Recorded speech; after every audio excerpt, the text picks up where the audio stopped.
A celebração do Dia Mundial das Missões, a 19 de outubro, foi preparada no CEF com uma palestra rara e original. O missionário da Consolata, Padre Álvaro Pacheco, veio falar aos alunos mais crescidos, do 9º ano ao secundário, sobre a sua experiência de vida missionária na Coreia do Sul, durante 17 anos. O seu testemunho foi também uma lição sobre a história e a cultura deste país, abrindo horizontes para uma abordagem diferente do que é ser missionário e cidadão do mundo nos dias de hoje. O meu nome é Álvaro Pacheco, sou missionário da Consolata. Durante 17 anos trabalhei num país chamado Coreia do Sul. Para começar, para vos dar um cheirinho da cultura asiática, vou-vos ensinar como é que se diz olá em coreano. Pode ser? São duas palavras. A primeira é Annyeong. A segunda é Haseyo. Annyeonghaseyo. Foi antes de mais uma lição sobre a cultura da Coreia do Sul. Em traços gerais, o testemunho de vida do padre missionário da Consolata Álvaro Pacheco veio dar ao CEF, na tarde do dia 14 de outubro, uma preparação para celebrar o Dia Mundial das Missões. Quando ouvimos falar em missionários, geralmente pensamos em África ou América Latina, mas raramente pensamos na Ásia. A Ásia é o maior continente, como vocês sabem, é também o berço de várias religiões monoteístas, onde há um só Deus. Na Coreia do Sul, os católicos são cerca de 10% da população. Ou seja, 50 milhões de habitantes que tem a Coreia, 5 milhões são católicos. O padre Álvaro conseguiu manter atentos e suscitar o interesse dos alunos que, por 2 vezes, encheram o auditório, apresentando-lhes as principais características da história e da cultura coreanas. Não sei se sabem, mas de 1910 a 1945, o Japão invadiu a Coreia do Sul e tentou colonizá-la. A parte mais interessante da conferência para os alunos e professores presentes, que só por isso já teriam dado por bem emprego o tempo, foi a síntese da história deste país contada de forma simples e completa. A invasão por parte do Japão, a reconquista da independência, a guerra com a Coreia do Norte, as ditaduras militares e depois o arranque para o desenvolvimento tecnológico que tornam este país um garante da economia mundial, a 13ª potência. Como eu vos dizia há bocado, os coreanos gostam muito de estar juntos, comer, beber e cantar também. Na Coreia, quando os católicos são batizados, recebem o nome do santo do dia em que nasceram. Aqui estamos em Seul, na capital. Coreia, como o Japão e a China, que são os países mais próximos, foi outrora um império. E durante vários séculos houve 3 reinos na Coreia do Sul. E então, um destes reinos foi o que deu origem a este estilo arquitetónico dos palácios imperiais. Como eu vos disse, há bocado os coreanos gostam muito de comer. Não sei se vocês sabem, mas a comida coreana é extremamente picante. Então, por exemplo, quando os coreanos falam, nunca dizem eu. Então, para o coreano é mais importante viver para o grupo do que viver para si próprio. A Coreia é assim, é um dos países mais avançados tecnologicamente, mas é também um dos países onde a cultura dos antepassados é conservada de maneira eficaz e ativa. Apesar disso, ou talvez por causa disso, a Coreia apresenta uma taxa elevadíssima de suicídios. Muitos não aguentam a pressão social para a sua afirmação pessoal num mundo extremamente competitivo. Não sei se sabem, mas a Coreia, se não for o primeiro ou o segundo, maior país com maior taxa de suicídios. E um pode se perguntar porquê.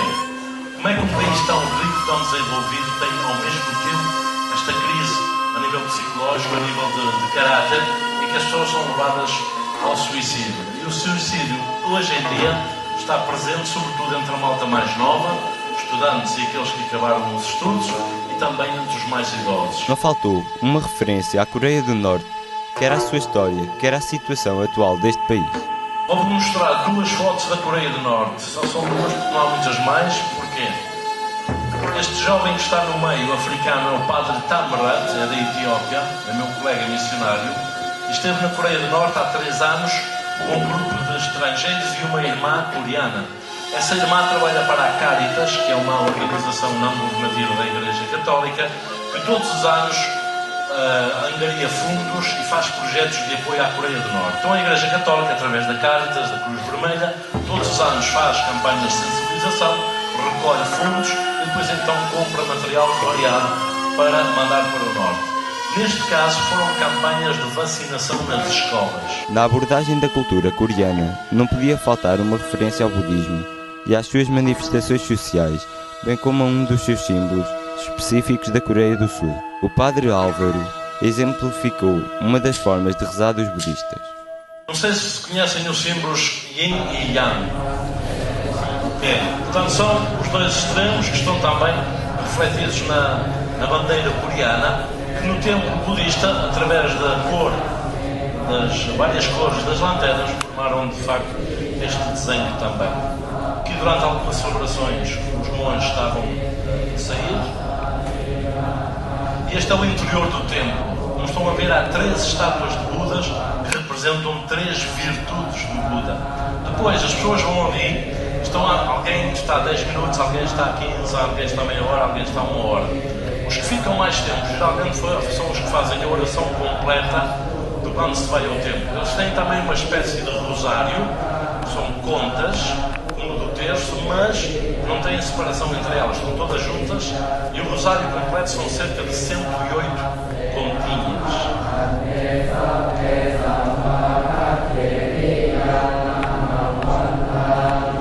Utilizando imagens, o missionário partilhou alguns momentos da atividade missionária da Consolata neste país. Animação missionária, diálogo interreligioso e assistência aos pobres, num país tão rico. Bom, agora vamos falar um bocadinho da Consolata. Nós, missionários da Consolata, somos uma congregação missionária fundada em 1901 por um padre italiano que era padre diocesano, chamado José Alamano.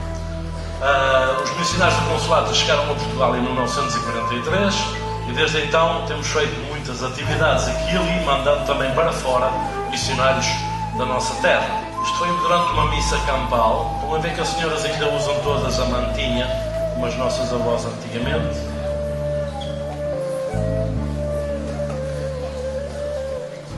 Isto aqui é um grupo de jovens durante um bazar de beneficência que se organizam também em muitas paróquias na Coreia do Sul.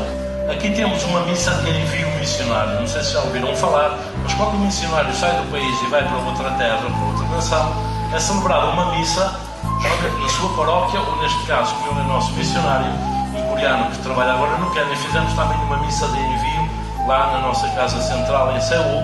Então, com os nossos benfeitores, fizemos esta celebração. Aqui estamos no santuário de um mártir coreano, já não me lembro o nome dele, mas de qualquer maneira ele está representado com aquela figura ali. A igreja coreana tem cerca de 200 anos e nasceu graças ao martírio de muitos católicos, ou seja, pessoas que foram convertidas, que foram batizadas, mas na altura, entre 1850 e 1900, a Coreia, a nível do imperador, perseguiu os cristãos. Porquê? Na altura a França queria colonizar a Coreia do Sul e os missionários franceses foram os primeiros a contatar este país, e então o imperador dizia: bom, se estes aqui são missionários dos franceses, nós temos de ter cuidado. Como o catolicismo é minoritário na Ásia, uma das formas de fazer missão é precisamente o encontro e o diálogo com as religiões que são consideradas maiores do que nós, porque a nível de número e a nível de tradição o são efetivamente. A terceira atividade dos missionários da Consolata na Coreia tem a ver com os mais pobres, portanto, animação missionária, diálogo interreligioso e os mais pobres. Durante vários anos nós tivemos comunidades em bairros de lata. Ultimamente viramos a nossa atenção para os estrangeiros que são imigrantes ilegais. E agora, para terminar, mostro só alguns rostos do mais bonito que há no mundo.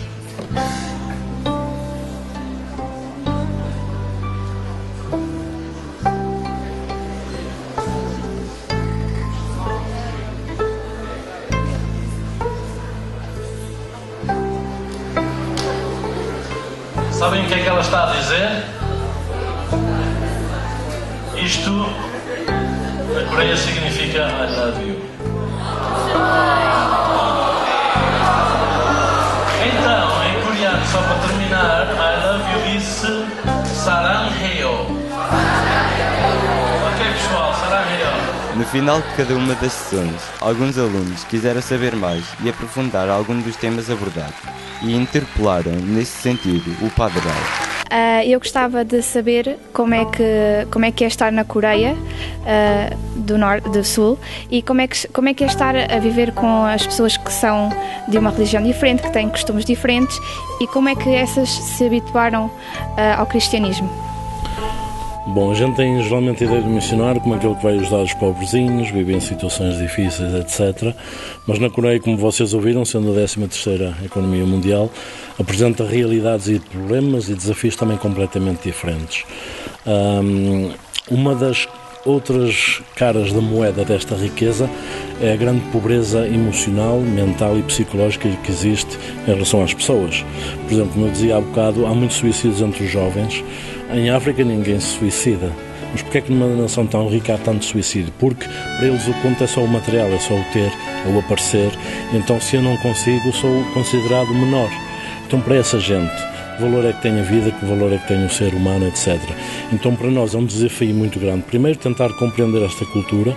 Invertendo os papéis, tendo sido convidado a fazê-lo, o Padre Álvaro dirigiu algumas perguntas concretas a estes alunos. E o que é que acham que é possível da parte dos jovens e que é imperativo fazer para que, sobretudo a nível de relações, as coisas melhorem? Eu acho que possivelmente os jovens de hoje deviam passar mais tempo fora de casa e longe das tecnologias, porque longe das tecnologias eles podem ter novas experiências que pensavam que não eram possíveis. Após o encontro com os alunos do 11º e 12º anos, abriu-se um espaço de diálogo e a TVCEV quis saber o que ficava afinal deste encontro e qual a impressão mais marcante do mesmo. Foi saber, não é? Pronto, foi saber que eles se juntavam todos em grupos, nunca era só um, que juntavam-se todos em grupos para festejar e assim, nunca pensava que pronto, não era assim, que era diferente. Para mim também foi mais ou menos o que o Filipe disse, estarem sempre todos juntos e também dar um pouco a conhecer da religião deles, o budismo e os budas e assim.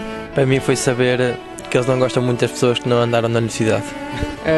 Para mim foi saber que lá ligam muito, são muito materialistas e põem os seus valores materiais à frente dos seus valores sociais e pessoais. Eu diria que especialmente o que podemos aprender sobre a cultura oriental e também a parte do budismo a nível das curiosidades que talvez não soubéssemos. Acho que o que ficou para mim foi, para além de conhecermos uma cultura nova, conhecermos também o trabalho que os missionários fazem noutros países e talvez não esperássemos que fosse a Coreia. E acho que isso para mim me marcou. O que me marcou mais foi de saber o que é que os missionários fazem em específico. Pois já sabia que havia missionários por todo o mundo, mas não sabia exatamente o que é que era feito. Bom, de mim fica primeiro de tudo o prazer de poder partilhar uma experiência que é diferente e quando nós conhecemos sobre o diferente enriquecemos a nós próprios primeiro e depois podemos enriquecer outros através de coisas e valores que aprendemos, que depois pomos em prática. Também saber distinguir entre coisas boas e menos boas, porque nem tudo o que é cultural é bom. Isso foi uma das coisas que aprendi também na Coreia. E sobretudo a questão da partilha. Nós podemos partilhar com valores diferentes, mas também com valores, ideias e experiências iguais. E então saber fazer a distinção e juntar o que há de bom e de melhor em cada um, em cada cultura, neste caso, em cada povo. E depois então encontrar também Deus espelhado e reflexo precisamente na diversidade da cultura, da fé e das maneiras de viver tudo isso.